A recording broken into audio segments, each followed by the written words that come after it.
This episode of Techno Buffalo is brought to you by lynda.com. What's going on, guys? I'm Mark Linsanger from Techno Buffalo, and today we've got two devices that highlights how drastically camera quality has progressed over the past few years. The Oppo N3 and the HTC Desire Eye. We'll be giving you guys our thoughts on camera performance, indoor, outdoor shots, low light, front-facing cameras, video, and lastly, which one we prefer more. So let's go ahead and get started. The HTC Desire Eye features a 13 megapixel camera in the front and the back, each paired with dual tone LED flash to give your photos the right color temperature when using flash. The Oppo N3 on the other hand features a motorized swiveling 16 megapixel camera that looks quite unique, that's paired with a dual LED flash.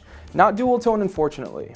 The HTC Desire Eye also has a dedicated camera button, which we don't really see on the Oppo N3, but in terms of video, both are able to film in 1080p and 720p.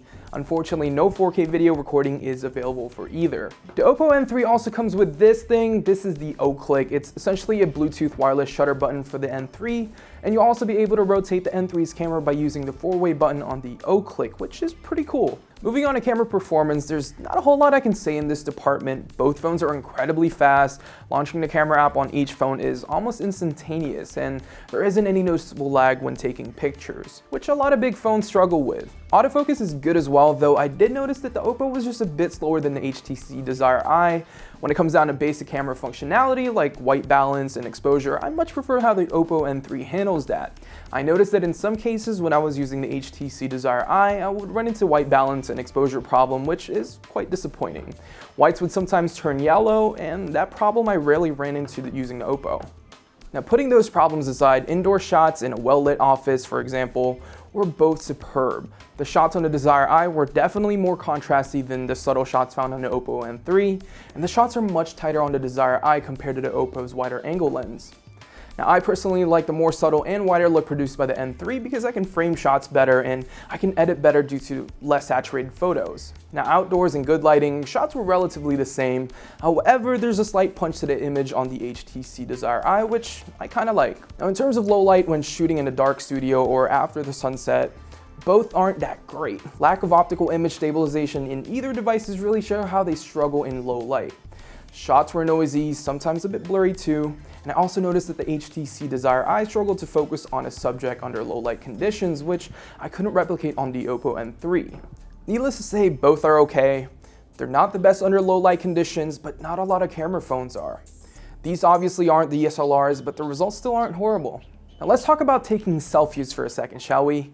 These two phones are taking selfies to a whole different level. You've got a wide-angle 13 megapixel on the Desire Eye and a swiveling 16 megapixel on the Oppo N3. Not a lot of phones can take better selfies than these two, which Snapchatters and Instagrammers might find especially useful. You've got a front-facing LED flash to help illuminate your face, and I think that's what's awesome about these two devices, having the versatility to take really great photos. The photos I got on Oppo N3 are very detailed. I got the same subtle look I mentioned earlier. And as for the Desire Eye, photos are wider, contrasty, and are sharp.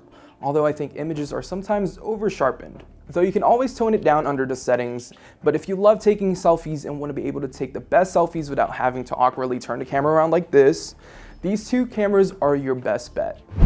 Let me stop the video for just a quick second and thank our friends over at lynda.com. Lynda.com offers thousands of engaging, easy to follow video tutorials taught by the industry experts to help you learn software, creative, and business skills. Membership starts at just $25 per month and provides unlimited 24/7 access. Try lynda.com free for 7 days by visiting lynda.com/technobuffalo. Moving on to camera software and UI, HTC's stock camera app is pretty straightforward. There are a few settings you can turn on or off and sliders you can move to get the right settings, but I feel like there should be more to tinker with. There aren't any special shooting modes unlike the Oppo N3, and I feel like the HTC Desire Eye is missing that.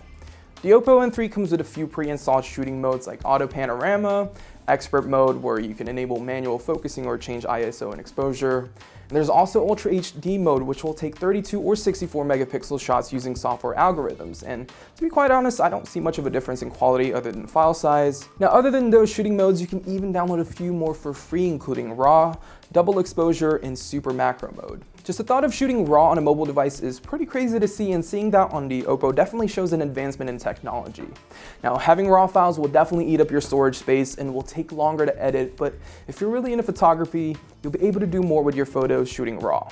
You'll be able to get back the highlights, mess with the shadows and mids, and many more. Now in terms of video, both will be able to shoot in 1080p at 30 frames per second and nothing more. I noticed that the autofocus during video doesn't work as well as other Android devices I've tried, like the Nexus 6, the LG G3, or the Note 4.